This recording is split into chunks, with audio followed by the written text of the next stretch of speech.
Welcome back to my video series on patching the generative Polykrell. In the previous episodes, I've demonstrated how to create a form voltage that we were operating with a Doepfer ribbon to control most of the parameters of the patch.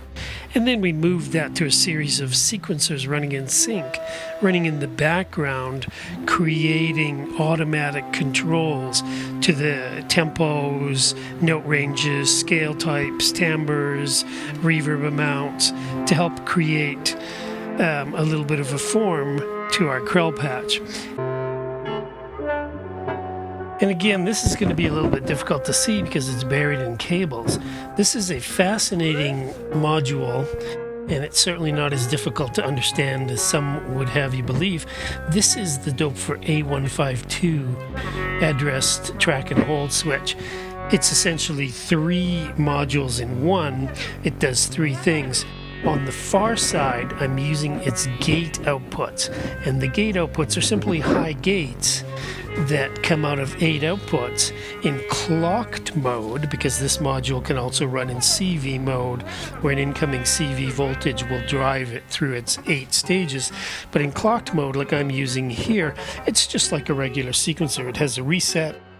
You can choose how many stages or steps you get simply by using the gate outs back to the reset. But in my case, I wanted all 8, so it is in sync with my A155 and my clay sequencer, and it just steps, not sideways but down, as it goes through its 8 steps. And it's hard to see where its LED is now. It's way down in here. You can see it there. So I'm taking some of its high gates and then I'm shooting them over to another module. We'll take a quick look at it in a sec, just to create another 8-stage sequencer using this.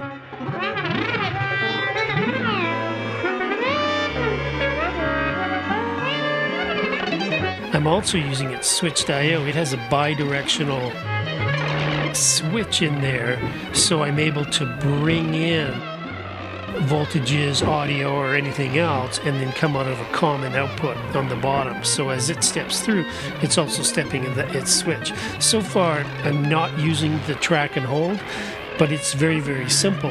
An incoming common input on the bottom will output a held value when the light is not on that step.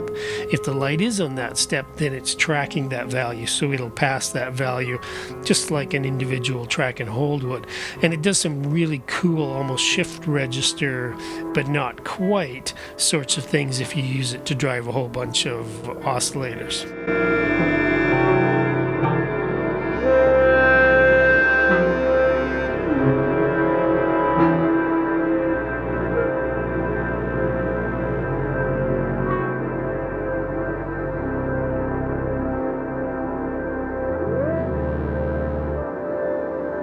So then over here, I'm running an IntelliGel Metamax, which is a fascinating little module that's somewhere between 3 2x1 or 1 6x1 or 2 3x2 mixers, and in other modes can be a 6-step sequencer, but you can also sequence muted in output stages. So it does a whole bunch of different little things, and it's quite a complex button pushy interface that lets you do that.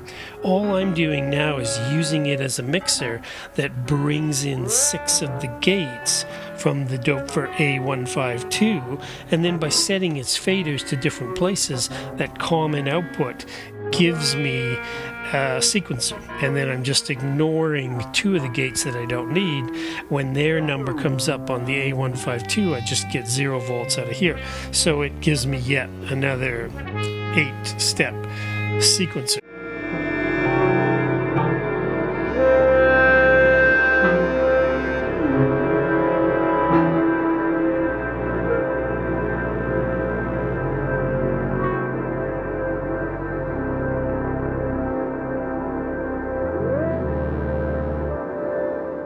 So far what we've looked at is 4 sequences from the Z8000, 2 sequences from the A155, 2 sequences from the CLE, so that's 8 different sequences. Another sequence from here is 9 sequences, and then I'm running the switch to get different sequences also out of the A152. So far I've got about 10 sequences running, and that's not counting some of the gates that I've got going places and doing things as well. So there's a lot of sequences going on here that can be patched to all kinds of different places. So in the next episode, we're going to take a look at where I've got all those going and what it is that they're doing. Okay, well, thank you so much. I hope that you've enjoyed this series so far. We're about to take a turn for the worst, as it could be described, in terms of the number of mults and cables. So please stick with me as we continue to build the largest patch ever documented. Thanks so much, and I'll see you next time.